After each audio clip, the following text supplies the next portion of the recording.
আমি ওই বিয়ে করে বউয়ের জ্বালায় জীবনটা অতিষ্ঠ হয়ে গেল। মনে হয় যে কলজিয়াটা সারিয়া দেব আপনাদের ঘুরে আসুক। শালার কি টেনশনে পড়লাম, বইয়ের জ্বালা কোনো কিছু ভাল লাগে না। এত জিনিস আইনিয়া দেই, তারপরে কয় নাই নাই নাই নাই, বেতনই পাই কয়টি। হ্যাঁ, তারপরে বলছো এত দামি শাড়ি, এই দামি গহনা, এত জিনিস চাই। আমার আর একলা কুলাতেছে না। এত টেনশন নিয়ে একজন মানুষ কিভাবে বাঁচে? না, জীবনটা শেষ হয়ে গেল। এইভাবে একজন মানুষ কিভাবে চলা যায়? না, কি যে করি জীবনটা।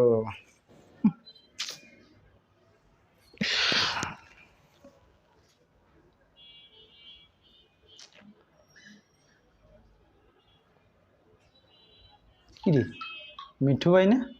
ও আচ্ছা, ঠিক আছে। আরে আরে ভাই কি করেন আপনি? তো বিড়ি খান না ভাই, আপনি তো বিড়ি খান না, হঠাৎ কি ব্যাপারে বিড়ি খান? টেনশন সংসারে এত অশান্তি যে বিড়ি না খেয়ে থাকা যায় না। দেখ একটা বিড়ি। এটা কোনো কথা হইলো ভাই? আপনি আমি একটা জিনিস বুঝি না, তুই এত হাসি খুশি থাকিস কেমনে? ওরে ভাই, এই হাসি এই হাসি হাসি না রে ভাই, এটা হলো মিথ্যে হাসি ভাই। আমি ওই বিয়ে করে বউয়ের জ্বালায় জীবনটা অতিষ্ঠ হয়ে গেল। মনে হয় যে কলজিয়াটা সারিয়া দেব আপনাদের ঘুরে আসুক। তো দেখি সবাই একই অবস্থা ভাই। বিয়ে করে কি সমস্যায় পড়ে গেছি ভাই খালি সমস্যা না করেন ভাই। খাওয়া দাওয়া করলাম, খাওয়া দাওয়া করতে গেছে কি একটা কথা কাটাকাটি হয়েছে, এটা কিনে দেই নেই, ওটা কিনে দেই নেই, এটা নিয়ে ঝামেলা। এই খাবারের প্লেট দেয় ঢিল দিয়ে, এটা কোনো কথা? আর ভাই কি সংসার করা? এটা তো আপনার কোনো ফ্যাক্টই না। আমার ভাই 5,000 টেনে গেছি মার্কেটে, এটা কেন সেটা কেন, কিনতি 150 টেনেছেন, গাড়ি ভাড়া হয় না। এটা কি মান সম্মান চলে যাবো? তা এটা মানুষের এই জ্বালায় আর জীবনটা শেষ হয়ে গেল, বুঝছেন ভাই? এবার কি করতেছি যে কলজা আর আত্মাটা ছেড়ে দেব আপনাদের ঘুরে আসো। আরে ভাই কোয়েন না ভাই, এই যে মোটামুটি একটা ভালো পোস্টে চাকরি করি, অফিসে সবাই আমাকে সালাম কালাম দিয়ে চলে। আর বাড়িতে গেলি বউ ভাই সালাম তো দূরের কথা, মনে হয় যে জাটা দেয় বাইরে বলে দুঃখ যায়, বুঝছেন? আরে ভাই কি বলবো, একদম সেম জিনিস। অফিসের চাকরি বাকরি যাই করি, অফিসের হেড অফিসের লোকজন পর্যন্ত সালাম কালাম দেয়, আর বাসায় গেলে রাত্রে বউ মাঝে মাঝে তারাই ধরে। ভাই এই জ্বালা আমি, তার আবার আমাকে খাবার পেলেন না ডেল মারে। আপনার যা ভাই তাই দেয়া ভাই, এত অসহ্য ভাই, জীবনটা একবারে শেষ হয়ে গেল ভাই। বিয়ের পরে কি আসলে সংসারটা অশান্তি? ভাই ছেলে মানুষের সুখ হলে বিয়ের আগে, আর বিয়ের পরে হলে গিয়া দুঃখ। এই জিনিসটা সবাই বোঝে না, বুঝছেন? আরে কাউসার ভাই না কি? মিঠু ভাই কাউসার ভাই না ওটা? হ্যাঁ, কাউসারে কে তো করে না যে বিয়ে যে এত অশান্তি, এটা বলাই যাবে না। কে বলবো না? না না, ও বিয়ে করবে, ওই শালা বিয়ে করাবো, জোর করে বিয়ে করাবো। আচ্ছা ঠিক আছে, আমরা এটাই গভর্নমেন্ট কোনো সময় মন খারাপ করে থাকা যাবে না, সবসময় হাসি মুখে থাকতে হবে। ঠিক আছে, ও জোর করে হলেও বিয়ে করাবো। ঠিক আছে। শালা আমরা পেরাত করে ফাইসা গেছে, তুমি হাসি খুশি থাকবে, দেখা যায় কাছে আসুক। ঠিক আছে, যতটুকু ব্রেন ওয়াশ করা যায় করে তোমার। এই কাউসার এদিকে কি রে তোরা এখানে? কি অবস্থা তোর? ভালো আছেন না? এই এদিকে যাচ্ছিলাম, ভাবলাম যে দেখি একটু ঘুরে যাই। কি করো? ভালো। আর বলিস না, গেছিলাম কক্সবাজারে, সেই চিল হলো মামা, একদম মারাত্মক লেভেলের মজা হয়েছে, খুব মজা হয়েছে।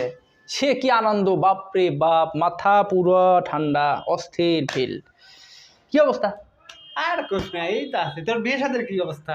ধরো বিয়ে ওইটা ঝামেলা পড়ে লাভ আছে? বিয়ে শাদী করিস নি, জীবনে সবচাইতে বড় ভুল করছিস। তাই নাকি? বিয়েতে যে এত মজা, তাহলে মানুষের কয় বিয়ে অনেক কষ্ট। আমার বউ তুই তো জানিস না, গতকাল আমাকে একটা যে টি শার্ট কিনে দিছে রে। বলিস কি? তাই নাকি? একদম ফার্স্ট ক্লাস। আরে বিয়ে করলে কোনো রকমের ঝামেলা নাই, তাই? মুজা খেতা সব বউ ধুয়ে দেয়। আর এত সুন্দর তরকারি রাঁধতে পারে আমার বউ, তো তরকারি রাঁধতে অস্থির, আমি খাই তো সেই লেভেলের। ভাই বিয়ে সেই শান্তি আপনি বিয়ে করে বলেন তুই তো কি? জীবনে সবচেয়ে বড় ভুলটা করছিস বিয়েটা না করে। আরে সব বোনাস তাই? মানুষের তো কয় বিয়ের পর খুব কষ্ট। আর ভাই বিয়ের পরে কক্সবাজার ট্যুরে যাবেন না, খালি হানিমুন, সেই মজা। তাই নাকি? একেবারে অস্থির মজা। বিয়ের সাথে কবে করবি? আমার একটা দাওয়াত টাওয়াত খাওয়াইতে হবে। আমি তো ভাবছিলাম বিয়ে আরো 10 বছর পরে করবো, কিন্তু তোদের কথা শুনে তো আমার। আপনি আর 10 বছর না 5 বছর তুই চিন্তা কর যে 2 দিন পর বিয়ে করবি, তাহলে জিনিসটা আরো তাড়াতাড়ি পাবি সুখ। বিয়ে এত মজা, এটা সেই মজা ভাই। আমি তো তাহলে নতুন করে ডিসিশন নিতে হবে। ডিসিশন মানে এখন ডিসিশন মেক কর। তাহলে কি আব্বা বিয়ের কথা বলবো? আর বলবো মানে বললে ভালো দেন, আমরা একবার একশো আইস কি যা বলবে। আচ্ছা তোরা দুজন কি সিরিয়াসলি ভাবে বলতেছিস নাকি আমাকে পাম দিচ্ছিস? আমাকে দেখে মনে হচ্ছে কি? না মনে হচ্ছে সত্যি বলতেছিস। আমি একদম হ্যাপি বিয়ের পরে। মানে আমরা কি আপনার সাথে দড়িদারি কথা বলবো? তুই চিন্তা কর যে রাতে একা একা থাকিস, দেখ এই শীতের রাতে একা একা বাইরে এই কত বড় দিস না ভাই, এইটা একটা কষ্টের কথা। কক্সবাজার গেছিলেন সাথে ভাবি থাকলে একটু ভালো হতো না আপনি কোন? তা তো হইতো ভাই, এটা তো ভালো কথা। একটু আপনি লজিক দিয়ে চিন্তা করেন। বিয়েটা তাড়াতাড়ি কর, কাজে লাগবে। আচ্ছা আচ্ছা, আমি তো জীবনে সুখ পেতে চাইলে বিয়েটা করে নাও। মানুষে খালি কয় বিয়ের পর কষ্ট, আমি এই জন্য তো ভাবছিলাম বিয়ে করবো না। কষ্ট নামের কোনো জিনিসই নাই বিয়ার পরে, খালি সুখ আর সুখ। তাহলে তো এখন তো মনে হচ্ছে না বিয়ে করতেই হবে। আপনি বিয়ে করে ভালো দেন ভাই, জিতবেন। খালি না, তাহলে বলতেছিস এক্সের বিয়ে কর। তাহলে তোরা তাহলে আমাকে মানে দোয়াটাও করে দে, আমি এবার একদম একদম দোয়া করে দিতেছি, তুই আব্বাক যা আব্বাক যা একদম বলে ফেলবো। দোয়া করে দিলাম, হ্যাঁ। বিয়ের পরে খালি সুখ যাই আর সুখ। যাই আজকেই বলবি যে বিয়ে না করলে খাটটা ছোট করে দিতে। তাহলে আমি তাহলে যাই, তাহলে তোরা থাক, আমি এখনই কোনো কথা নেই, এখন আব্বাকে তা বিয়ের কথা কব, জীবনে কি আছে তোরা দোয়া করে দে। ঠিক আছে, আচ্ছা ভাই ঠিক আছে, চাচা ভাইকে আমাদের সালাম দিয়ে। সালাম পরে দেবো নাকি, বিয়ের কথা আচ্ছা, বলে নি। ঠিক আছে। তাহলে থাক, তোরা থাক, হ্যাঁ তাহলে ওই দোয়া দোয়া ঠিক মতো রাখ। দোয়া করে দিছি। ঠিক আছে, ওকে। শালা বিয়েটা আগে করে নেই, তারপরে বসবো।